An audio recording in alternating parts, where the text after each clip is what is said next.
I want to welcome everyone to our September board meeting. And at this time, I want to ask our high school principal if he would open us in prayer and lead us in the Pledge of Allegiance. Let us pray.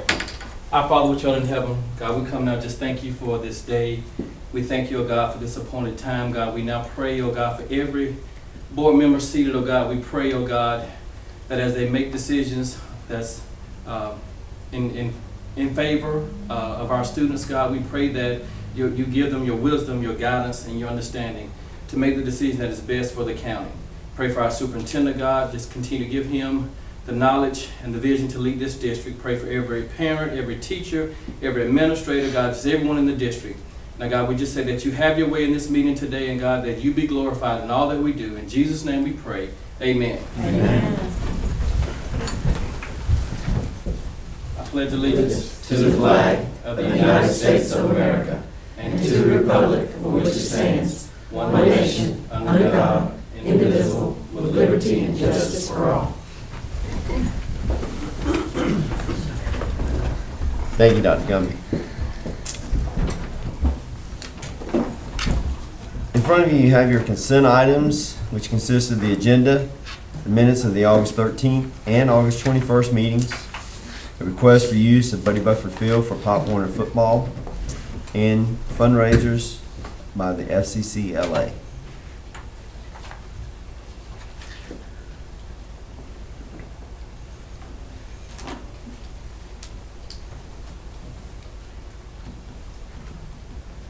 Okay.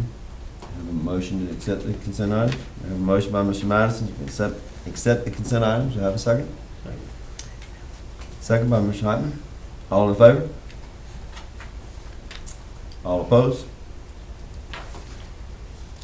I'm not, Mr. Chair, I just Okay. got it and I haven't finished reading it, sorry. All right. What? It's 4-0, 1 abstain. All right, we have no public participation tonight, so we're going to move on to financials. Okay, our first financial is the general fund with 16.66% of our fiscal year complete. See, we're a little low on our revenues, but that's normal this time of year, 10.89%. There are a couple of things that kind of jump out at you. One is the Medicaid income is already at 24%. That's because we got a settlement from the previous year, but that is normal this time of year, so that's reasonable. And the federal impact aid and flood control, we budget for flood control, that's the $3,900. We don't budget for impact aid, but we did receive a 2018 payment too for $19,430.34 on the impact aid, so that will go into our amended budget when we amend it to pick up the impact aid. We'll pick up that in the total. Everything else is reasonable. On our expenditure side, we're at 15.16%, so we are under our 16.66. A few of them are over, as I tell you this time of year.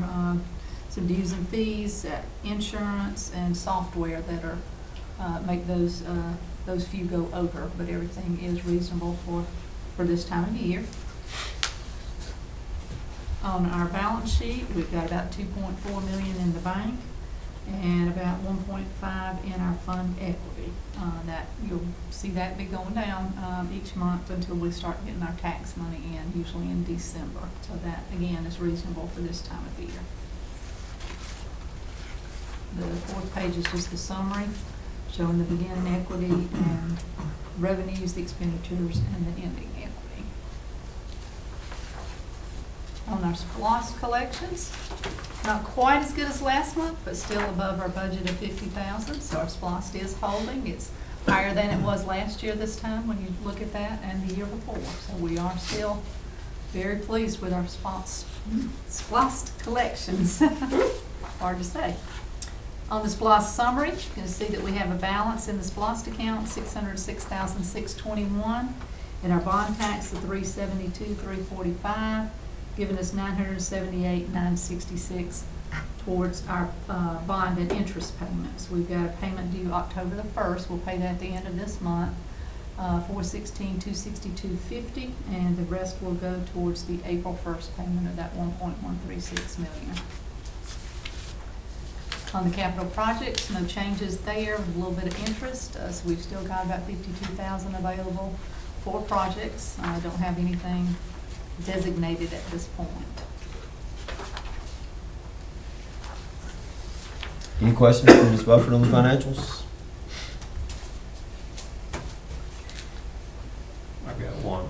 This, that 490-something%, you budgeted like $30-something $100, $3,900, so the amended budget will be the difference in those two? Is that- Yes, what we'll Okay. probably do is wait until we actually get the impact date for this year. That was the second payment on last year's. Okay, And it should be, we're hoping about 250,000 this year. Okay. We'll wait and just amend that for both at the same time. okay. That's usually January, is when we actually know. Sometimes February, so, but yeah, I think last year was a little early, so we knew it ahead of time. So we could go ahead and do that earlier. That's when we can kind of expect it to hit. Mhm. And we don't budget for it because it's never promised. And annually, they seem to talk about taking that out of the federal budget, and they turn around and put it back in, and then we get a check. The president always takes it out, and then Congress puts it back in, so. So to it's just a prevent little us iffy. having an upside-down budget, Ms. Bufford doesn't budget for it, and then when we get it, then we have to figure out where to put it, which is a better problem than going without it. So that's a possible $250,000 that we didn't expect, right? Right. Like last year. It's not right. Yeah. Mhm. But there was a couple of years ago we didn't get it right. I think we've gotten it in the last 5 years Yes, at okay, least, since but I've there been here. have been some years in the past where we got nothing, so. Okay. I don't like to count on it until we have it in the bank. Yes, ma'am. Any other questions? Okay, we're gonna move on to the approval of the 2019 tax millage rate. At our last meeting, we discussed advertising this as staying at 17. So this is advertised and recommended to remain at 17. Mrs. Bufford, would you like to add to that? Not really, we talked about it last time, that this is a little bit lower than what we had in the budget, so that is going to affect our budget when we adjust it to this amount. When we, the amount on this sheet is 4.4 million. We take 96% of that as our budget, because the tax collector gets 2.5%, and then usually there's a little bit that you don't collect. So we've been averaging somewhere around that. This also, if you'll notice, the State Forest Land Assistance Grant value is 0. They took that off of this schedule this year, so you don't put it on your 5-year history, but if I'm understanding correctly, we will still get that. And I figured up that should be somewhere around 10,000, so that will help to make up a little of that difference. And we also don't have to advertise for the bond tax, but we are recommending that it stay at the same millage rate, which is 2.977. And you need to approve both of those.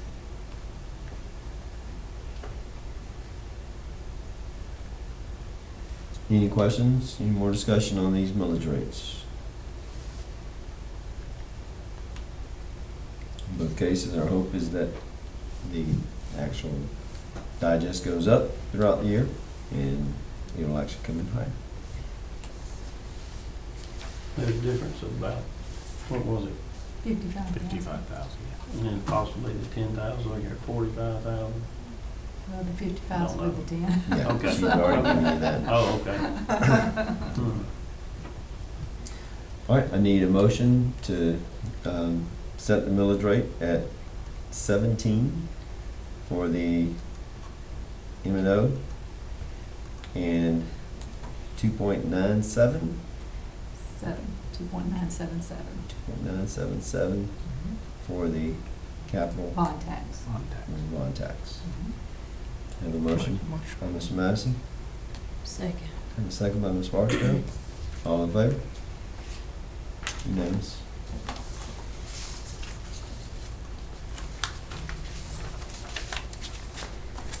All right, next on our agenda is the Assembly eBoard Solutions. On the 21st of August, our board received training from Mark Wills on Assembly. Assembly is a software package that helps to eliminate a lot of the paper and helps to condense and hopefully organize a lot of the paper to be in the right spot and to put things together and organize it as for a board meeting, for policy, etc. One of the advantages of this is it's supposed to reduce work. Another advantage of this is you can very quickly go back to old board meetings or policy or e-law and look at different pieces. If you have a question while you're sitting at the board meeting or at home, you could download via the internet as opposed to receiving an email. So there's a number of positives for Assembly. It has been a product for many years. The board seemed very happy with it, but requested other districts that are using it be contacted.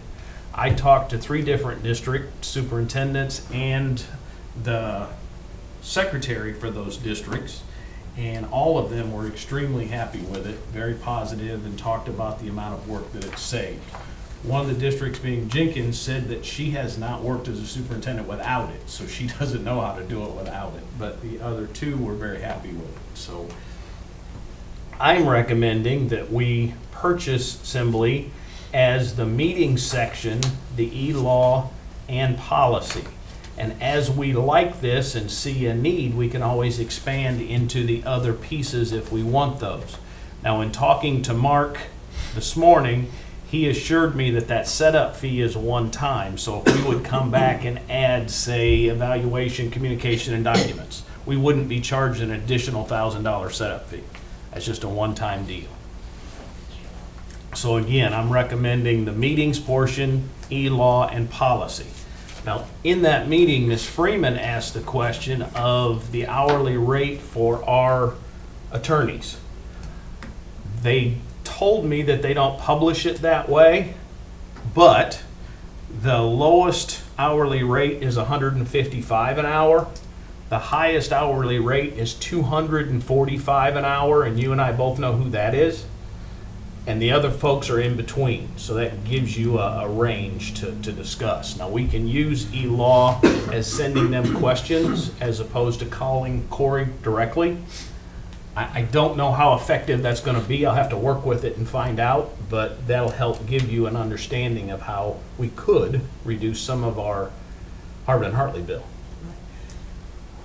I got to talk, Go ahead. I got to talk to a couple of people and board members, and they liked it. And the accessibility that he was talking about, they said that's really, really great, because they can be anywhere and get messages and look at policies, etc., and so on. And I also asked about the e-law portion, Dr. Lay, and they said that generally when you shoot them an email and it's going to take a conversation, they try to give you as much as you want, and then they say if you need, and they give you the option if you need to talk to them personally, which I thought was really good. Because some situations we know that you probably will need to talk.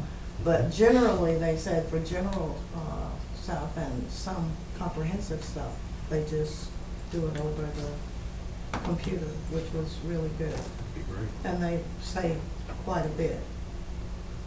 But they said, you know, if it's a litigation thing, that's a lot You're different. stuck. You Yes, don't ma'am. do that over e-law. But other than that, they said it was pretty good. So Don't we pay something now for our policy? We do. We pay. Would this replace it? No. Okay, so we We gotta still we keep pay that. $22.50 currently for our policies, and that's part of policy review and policy updates. This portion of policy puts it on Assembly and puts it out there for everybody to see as well. And I talked to Mark about that for the same question, and the two are different and they don't coexist. So we would have to pay for both. So it's not a savings from No. that standpoint? Okay. No, sir, it's not. I think the benefit to the policy was it can if you check the little box, it'll automatically go to Harvard and Hartley and they'll review it for legality Right. without us having to send it to them. Wasn't that right? Yes. That's part of it, yes. But on top of that, we also have the updates as the legislation changes things over in Atlanta. Then we get those updates from Angela Palm and get policy updates on samples on how they should be written if we have a new policy. Right, and that's what we're getting now. Yes, I'm saying this exactly. part would be that if you put the policy up there and say, we want them to review it, they review it at no Correct. charge. Yes. And the other thing that I found, I did a little surfing with other counties, looking at their policies and comparing them to some of ours that we just adopted. And it was quite interesting because they have similar. And as a visitor, you can go into their policies. You know, you can't go into everything, but you can look at their policies. And I thought that was quite good because you can look at the policy and see what other people are doing and if we're in line with that. So it was very easy for a non-computer person to access and get to. And I really like that ease about it. I know all of us were in the demonstration with it. Any other discussion on it? Not like you, do you see it being an asset to you and your administrative staff and this? Yes, sir, I do. If I didn't, I truly wouldn't recommend it. I would try and talk us out of it, but I Okay. truly think it's going to be a benefit. I think you've worked with it before, is that right? Yes, sir, I did in Alberton. Chairman Jason, can I ask the administrator something? You can. Principals, assistant principals, and department heads, do you think this will be an asset for you all? Because what I'm thinking is when you refer a parent to a policy, they don't have to come in because they can access it from their smartphone. So is that gonna help community or with y'all's part of what y'all do? Or y'all don't know yet? I mean, our policy is already on the website, but if I want to look at Hancock's policy versus our policy, of course, and with Assembly, it's right there. Right. Because they may not have theirs on the website. This is a great tool, I think. Yeah. Sometimes it's hard to get our policies, maybe because I'm not computer literate, on smartphones. Maybe y'all can teach me how to do that later. But I didn't have any problem accessing, yeah. Now, as far as from the meeting standpoint, our agendas would be loaded on here. Yes, sir. There would be a board portion that just the things that the board could see would be into that portion. And so, I mean, because that is one that you're recommending, so that would be one of the big things that was started. Right. And what we would do is have Mark come out and do a training for myself and for Lynn and for Kay and for Michael. And then he would do an additional training for us with Assembly in front of us. Okay. And this is how you operate through it.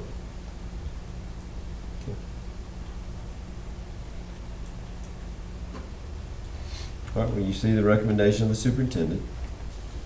Can we afford it? I'm gonna ask, thank you. Yes, sir. It's not in the budget. Yeah.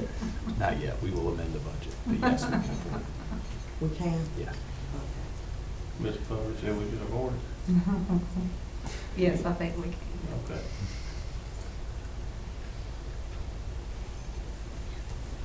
Any other discussion? With this additional monies that came in, is there a tag on it as how it can be used? You talking about the impact aid money? No, it can be used for anything. That can be used for anything? So the additional $250,000 can be used for anything as well? Okay, so we're covered then. Okay. I asked that, Mr. Hyde, because sometimes it comes with Strings. strings attached. Yes, ma'am. All right. good with it. I make a motion with purchase it. Can we have a motion? By Mr. Madison, second by Ms. Freeman, to purchase these 3 modules of assembly at $6,500 annually, plus the $1,000 one-time setup fee. All in favor? Unanimous.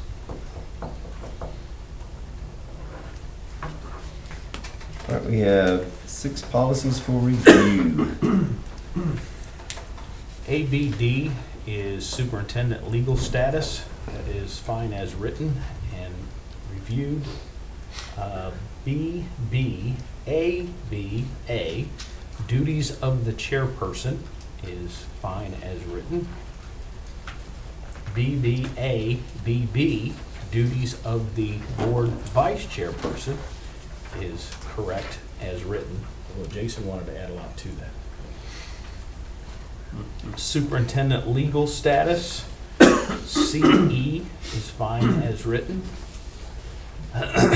And student transportation management, fine as written. And safety inspection of buses is fine as written. And to add to that particular policy, there is a paper that is at your desk that looks like an Excel spreadsheet. This gives you a sample of what the bus drivers do as a daily pre-trip inspection, just to give you an idea, as that's mentioned on that sheet. And you'll notice there's some asterisks on there. As an example, 8-way lights. If Deborah Partridge gets on her bus in the morning and the 8-way lights don't work, she is to leave the bus there, contact Randy and or Chris, have them bring her a backup bus, and that bus is instantly out of service because those 8-way lights don't work. And they have to do that pre-trip morning and afternoon, of course, before they go on their routes. So that's part of procedure that goes along with this policy. Before you leave that one, Yes, sir. number 3, why is the superintendent shall notify the department? Is that, I can see if I'm not sure of what that one, because I would think that they would be notifying you if there was a defect found in school buses versus, see you.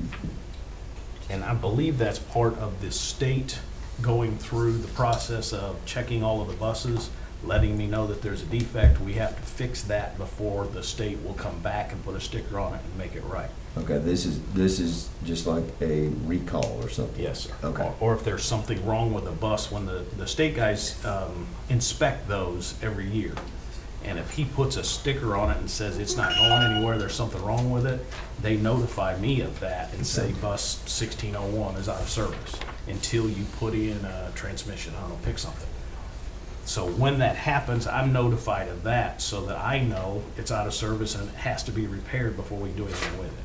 Okay. So I believe that's what that's referring to, at least that's how I interpreted it.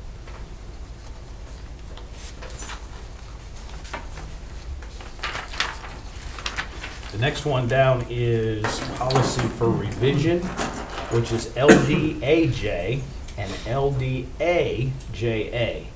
And this is relations with police department, police interrogation and investigations, removing interviews of students by school resource officers because we don't have one. And then at the end of this policy,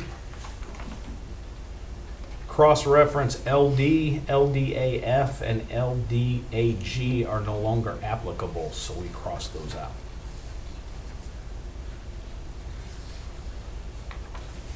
Other than that, that policy is ready to go as well. I'm asking a question. Please. About the general, I'm just trying to read this. Let's just go to the top of this safety inspection of buses. It says it's approved in 78, revised in 04, Yes, sir. reviewed and then revised on 14. So when we get done, if we approve this, it'll say revised in 2019. 9/10 of 19. Okay. Every 5 years, each policy comes around. Unless something happens and we have to alter it, change it, or update it, every 5 years, these policies come around. Lynn gives me a stack or a single sheet, depending on how many policies it is, before every meeting. I review those, either send them to GSBA, or they're fine, and we push them forward to another 5 years unless something needs to be changed or has been changed. Right. So that's how you keep up with those policies, is using that method. The assembly gonna take this over? Assembly will be a big part of removing this for us, yes. But it'll still have to be reviewed by the board. Right, On right, that right. 5-year period. Yeah, I just wanted to make sure I was reading it the other day, and I wanna make sure I understood.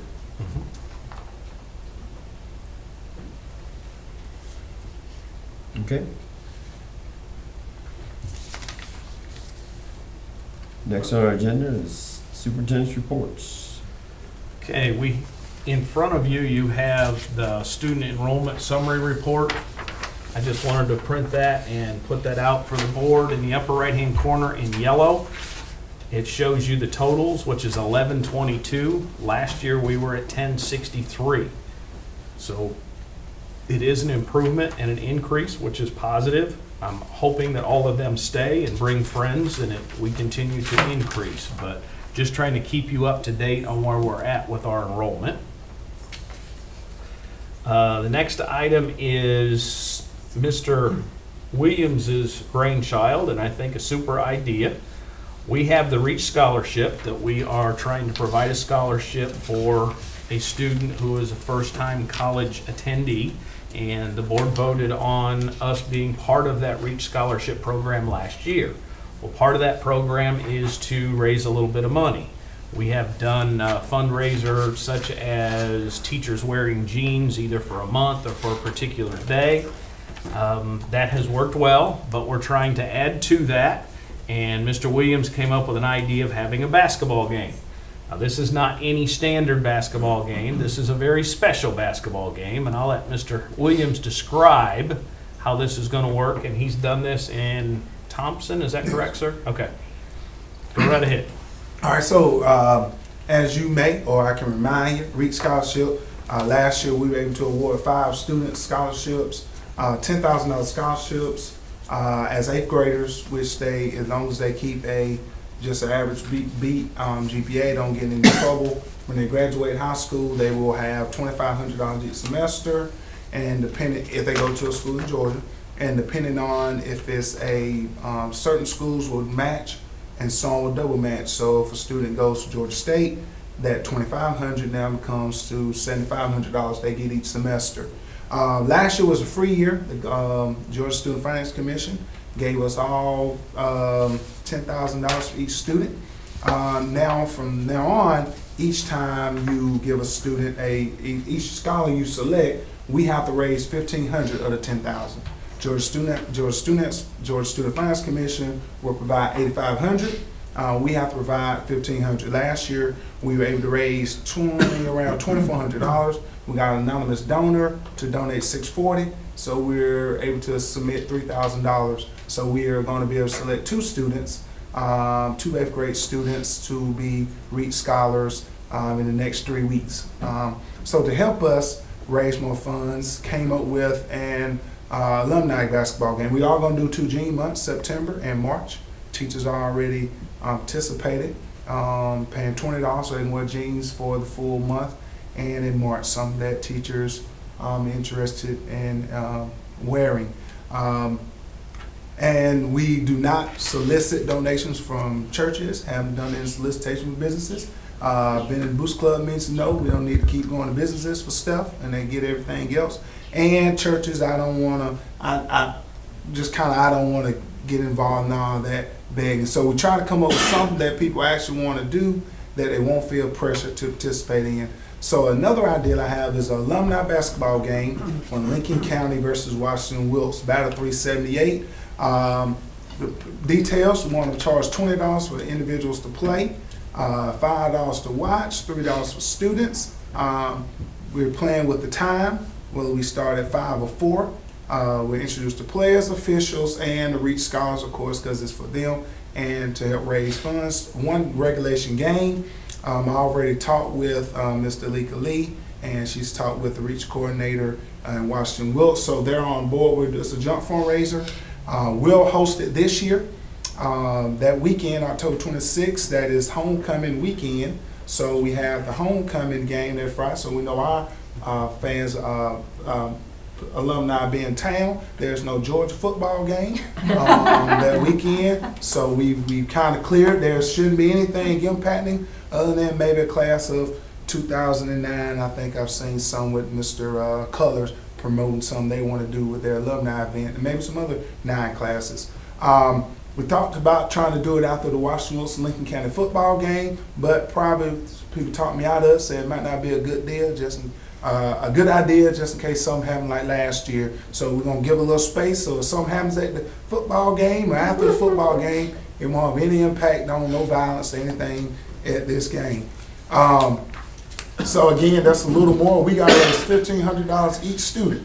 Our goal is this year so we can raise the $7,500 needed so we can award 5 students. So it's the thing, if you don't raise $1,500, or if you raise, let's say you raise $1,600, that extra $100, they keep that in a bank account, account just for Lincoln County. So if you only raise $900, that $900 will submit it August 15th. It'll stay in their account, so it'll account towards next year. So the extra $40 or so overage that we had this year will count towards next year's total. And once we turn in the money, then we're able to select the students that we will pick. As Mr. Dr. Light said, these are students that are first, they don't have to be first generation college students, but they're students that meet certain income restrictions where they get free or reduced lunch. If they are, I can't think what other kind of restrictions they put around it other than grades and your behavior, attendance, discipline, and if you are a student that gets free or reduced lunch, there's nothing tied to race or anything like that to be picked. Last year we had 3 females, 2 males, 2 African American, 3 Caucasian. Diverse group, we had a committee select them, and this year we're going to be selecting these 2 students in the next 2 to 3 weeks. Applications was due Friday for those 5 students. We pared it down to 5 students from the recommendation from the middle school, pared it down to 5 students, gave the application. So those 2 students will be selected soon. And the reason why I think this will be successful, Thompson, you see that gym? It was full jams like that was a week ago. Thompson and Warren County alumni game. As you can see, the stands are full, and those are people standing on the wall just to see some old men play basketball. Now, Mr. Williams, Yes, sir. Ms. Barksdale, also And can ladies. be co-ed. Yeah, we can do that too. We're more than willing to do. If we have a vast mix of people, we will split. And how it's going to work with Wilkes between Miss Lee, and we'll have an old coach or someone kind of coach that team. I don't know who they have, and Wilkes, maybe Mr. Gresham or something, someone a coach maybe. Talk to them about they'll select someone who can know and make sure and verify, somebody to be in charge of the Washington Wilkes team, Miss Lee, principal at Washington Wilkes Middle School, or someone there, or Miss Easton at the board office. So they'll be responsible for that side, I'll be responsible for this side. I think Dr. Light already talked to Coach Banks about helping us kind of identify to make sure, I'm not from Lincoln, I've been here 3 years, so next year we know who's who. So we won't have somebody slipping in the cracks. No current students must be out of school, and hopefully it'll be something that can raise some good funds to help us. And we'll split the gate. We'll keep the sessions in next year. If it works well, we will go to Wilkes, and we just kind of go back and forth as a thing to kind of help both reach scholarships, because they have to do the same thing, raise $1,500 per scholar. So I think it's something that kind of help both. So that's one of our major fundraisers that we want to pursue and do. And I don't know if I'm here to ask for permission, or are we just here to give you information? We're know which one it the board is. and letting them know what we plan. Yes. And I promise you, if the board felt like this was a bad idea, we will hear about it. So I don't feel this is a bad idea at all, but they have an opportunity for input, and that's why we're here. Liability form, we already have that, I That's in there. submitted that. Liability form, so they will, cannot sue, you can get somebody to verify that form. That's a liability form I've been using for a while. Chris plays for Washington, I play for Lincoln. So check that, Miss to Freeman, see. you play basketball? College and high That's school. not for Lincoln. Right. Oh, I'm sorry. Yeah, Be y'all at Lincoln discriminate, nah. That ain't right. Yes, we're working with both of them. We're working with It's them. a Bring it in a alumni. ringer. Have to be Huh? alumni. Bring it in a ringer. You know what a ringer is, don't you? Nuh-uh. But they get somebody that's good from out of county and bring them in, and they're, you know, But I'm in county, I've been here 35 years.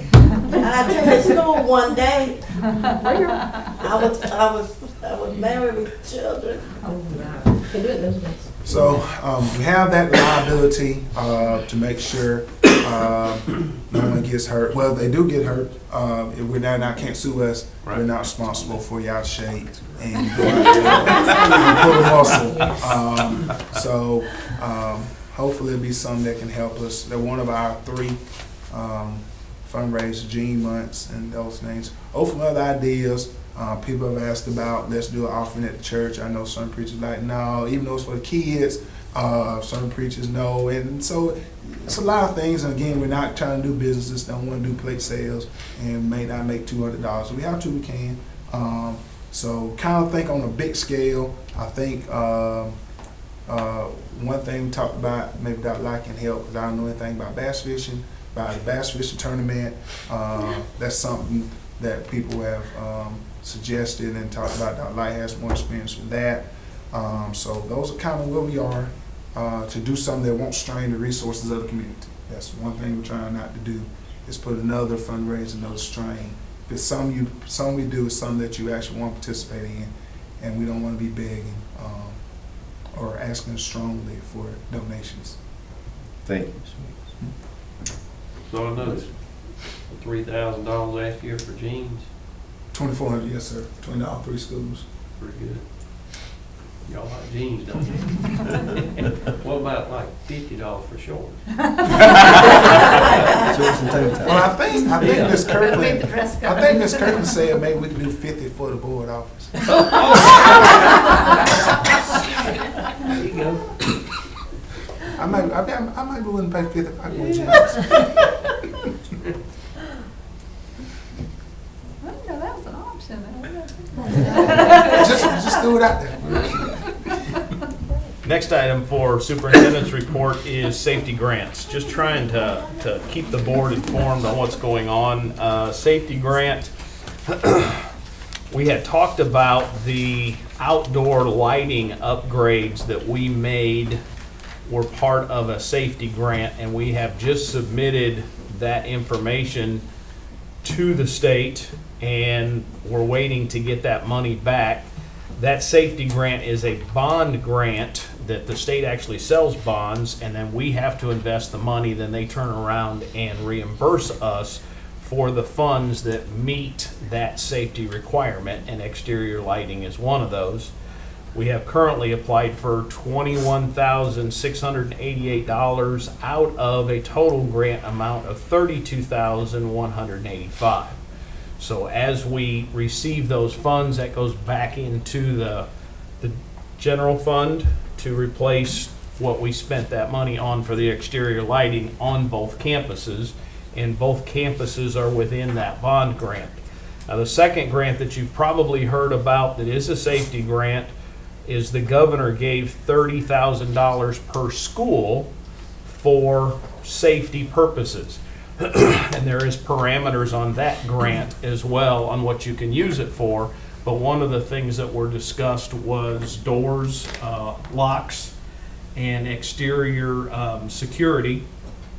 One of the things that we're looking at is getting the style of badge that goes with the lock, that you would actually tap that badge on a lock, and it identifies that you are the right person. It also takes a picture of you while you're tapping your badge, and then it goes to the alarm to be able to turn the alarm off in the building or turn the alarm on as you're leaving to lock the doors.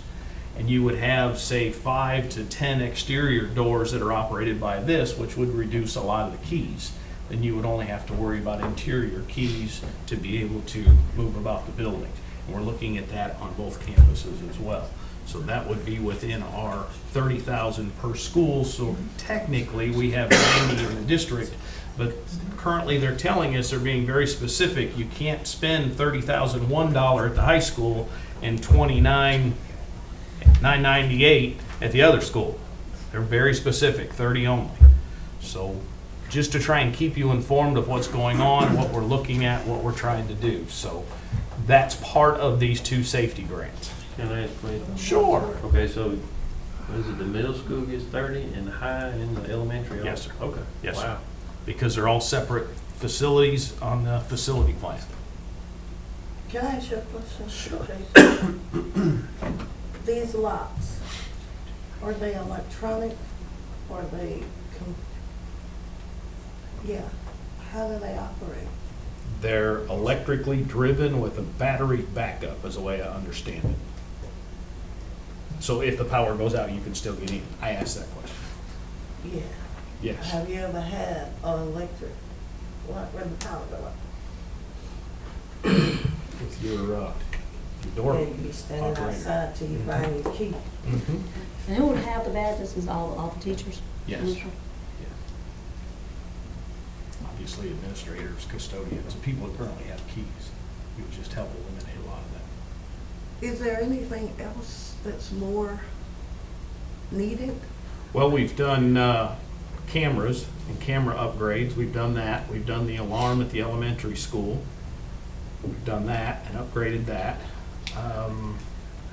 We've done the server for the cameras and upgraded those pieces that go with the cameras. And we've talked about fencing over at the elementary as well. So all of that's part of those things that we're discussing. We have not pulled the trigger on any of the things for this 30-30-30 yet.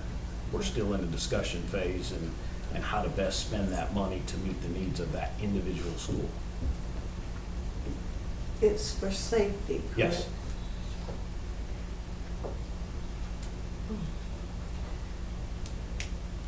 So it's for children's physical, emotional, mental safety, and not just the brick and mortar. You could use it for, let's say, mental health counselor, but it's a one-time deal that you would have to replace that with. And it's what's part of our safety development plan. And I don't think, in fact, I'm almost positive that that is not in our safety development plan. And we would have to pick it up the following year if we wanted to continue. No, but I was thinking about it, like behavioral problems that are continuous. Sometimes there are specialists, or, you know what I'm saying? And that the principals or the counselor could bring into the school system to do a, what do y'all call it now? Back in my day, it would call something else. Where everybody come to the auditorium and you meet with the assembly. That's what I'm trying to say. And we did that this year with Title II dollars to start the school year. Yeah, because bullying is still, is it as bad here? Yeah, And I it know is. I know that Ms. Burt did a huge piece on bullying last year and has continued it through this year, but your focus last year was bullying in the middle school and did a very good job of educating the children, and in my opinion, the faculty as well, on bullying, the different types of bullying and those kind of things. So I thought that was very beneficial. But, yeah, and I'm sure you did an excellent job. You always do. But what I'm thinking about is sometimes when there are people who do this for a living, they see things from their travel all over the universe or wherever they go that maybe our folks don't see or understand. And sometimes you can be so close to it, you miss something. And bullying is not getting better in this state. And I'm not saying Lincoln County, but in the state. And we have to address it because you see more and more kids reverting to hurting themselves. And I heard last year about the cutting. Is that what it's called? Cutting? Yes, ma'am. And I was like, our kids do that? And when it comes to safety, I know the brick and mortar, the locks and all of that matters, but those kids, the flesh and mentality of them matters as well. So that's why I was asking to see if we could do something to help them, and even do something to educate the community, the parents, because, and I hope nobody takes this out of context, but sometimes grown people can be bullies. The people that love you most, whether intentional or not intentional, can be bullies. And sometimes they need help and redirection of how to not be and to be better than what they are. So that was my concern, and wondering if monies could be also used for, I guess you would call it education purposes for the community, for the students.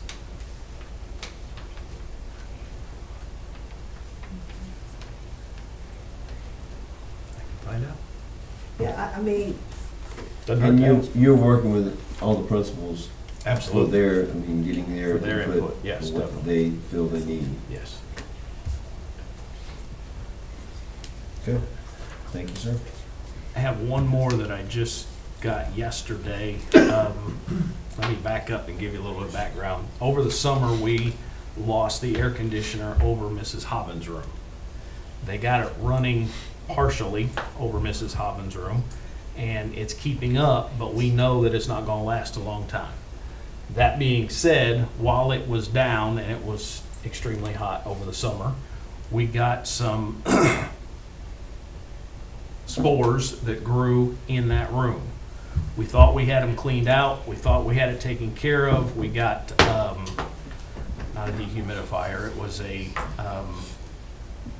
That's what it was. dehumidifier and a room cleanser was the two machines that we bought to try and help make that room better and make it right. And we bought those, put those in there. It just doesn't seem to be enough. And it's still bothering Mrs. Hobbins when she's in there. And there's a student that they're relating possibly this to the spores that were in there. What I would like to recommend is that we went and got 2 bids on a company like ServPro. That's the only one I was familiar with. But like ServPro to come in and clean the ductwork, clean the building, or clean the room, clean the storage rooms, and totally wipe out any possibility that that is a problem for Ms. Hobbins or that other student. Now, I just got the second one yesterday, and they are within $58 of each other. But I want the board to have a clue what's going on and why we're looking at this. But I was told there's a leak that actually started, whether it was from the air conditioning system or from the roof or what. Has that been fixed? Because there's no need for us to clean it if the leak hasn't been fixed. Now, this is a leak in Ms. Hobbins' room? In one of those closets, that was it was indicated to me that there had to be some type of leak for this to be causing. Because, I mean, if it's just a dry place, it doesn't matter if it's hot or cold. I mean, that's not going to usually cause mold to start growing. Right, that the humidity was what I was told was causing it. Now, if there was a leak, it may have been the condensation, like a condensation pan leaking. But I I mean, have that's, not heard of a leak in her room. it may I not can be, check on may it. not be an obvious one, but I mean, that's typically, I mean, there's moisture coming to it somewhere. Correct. somewhere. I mean, it's not just going to be the humidity of it typically. I mean, I'm not saying you can't. I'm just saying typically it's because of a leak or something that's It has to be real cold around it for the humid air in there to cause it much water, I would think. And I don't see how that happened, but I don't know. I wasn't involved. Are we self-insured? for the building. I mean, usually when you have a situation like that, your insurance company will cover part of that. I'm just asking, I don't know. I have not looked at the insurance side of it. No. I mean, unless you're talking about a major amount, I think we have like a $5,000 deductible, so I don't know that we wanna. Sounds like it might be more than $5,000 problem. I mean, I'm just asking. I mean, I I don't just have a wanna clue put our on learning. insurance up over one, thing. I mean, if it was a major thing, we could. It might be a Check. major thing. We're talking about black mold. It has not been identified as black mold. We're talking about the possibility, you said spores, it's automatic, but you're talking about the possibility of black mold. If people were getting sick, that's an indicator. So, or Mrs. it Hobbins could be, was having it could, yeah, I'll just say Mrs. it Hobbins could, was having trouble breathing. like I said, it could be an indicator. I'm with these two gentlemen, there's gotta be something that's causing the moisture. And I believe that's been taken care of, but I wasn't aware of a leak in there, so I will check that before we would invest any money in cleaning it up, because if it's still leaking, then you're not gonna gain anything. I agree with you totally there. but in the meantime, don't we have space to move them somewhere else? Yes, we can definitely move that. So that hasn't been done yet? Hasn't been moved because we were trying to use these other means with that, with the room dehumidifier and the room sanitizer, those kind of things we But were trying even to take with care that, they of. tell you to move out for a certain period of time Well, until. we did that over the summer, Over the trying to clean summer. all those things, and then Okay. when she came back in, it wasn't bothering her for a little while, and then it hit her, and I think it's still there. So I want to make sure that we don't have a problem. Wow. How about all these air conditioning units? All of them are probably gonna tear up in the next few years, aren't they? Yes, sir, they're usually good for about 10 years. We're right at 10, aren't we? Yes, sir. And it, hopefully, if everything goes well, next year, we will get, and you and I looked at it just the other day, somewhere around 600,000 in facility money that we'll be able to look at to do some major AC repairs. That's the state money that we talked about somewhere in the past, right? Right. They give you for those type of big repairs. That's correct. It is specifically designed for AC. They give you money specifically designed for certain areas, but it has to accrue over time. And that whenever you take it, then you can't take it for another year, but it accrues over time, so you can't get that much if you tried to take it the following year. It takes time to accrue.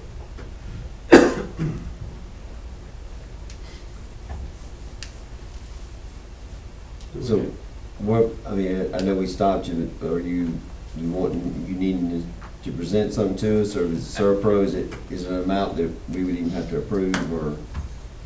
Technically, no, you wouldn't have to approve it. We got two bids. It is $8,858 for Servpro, and it's $8,800 for this company that, I'm trying to see the name of it. It's AMCR, Augusta Mold Control and Removal. And those are the only two that would come out and give us a bid on cleaning the ductwork and cleaning the area. So,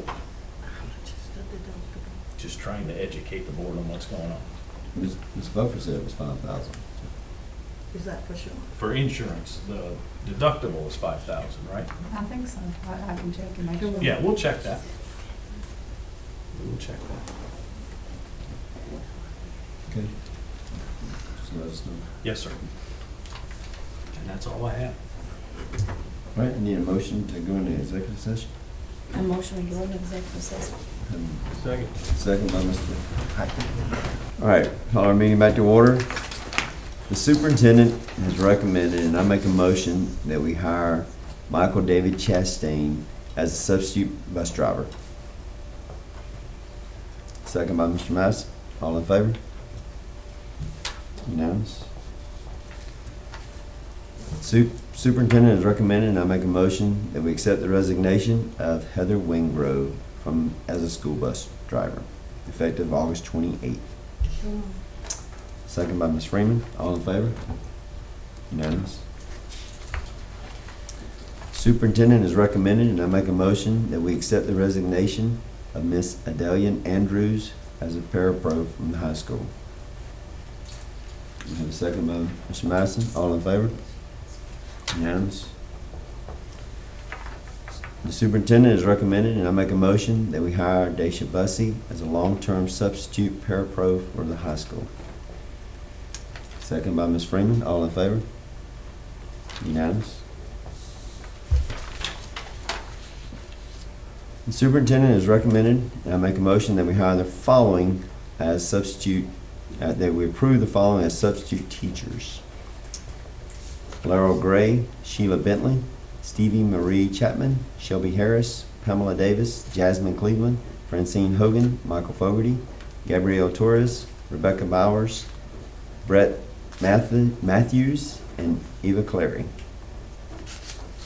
And the second by Mr. Madison. All in favor? Unanimous.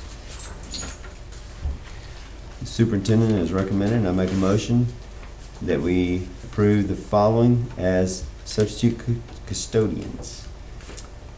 Cheryl Allen, Melissa Jones, and Lily Knotts. Second by Ms. Barksdale. All in favor? Unanimous. Do you have any other business? Need a motion to adjourn? So moved. And Ms. Barksdale made a second. Colin? Thank you.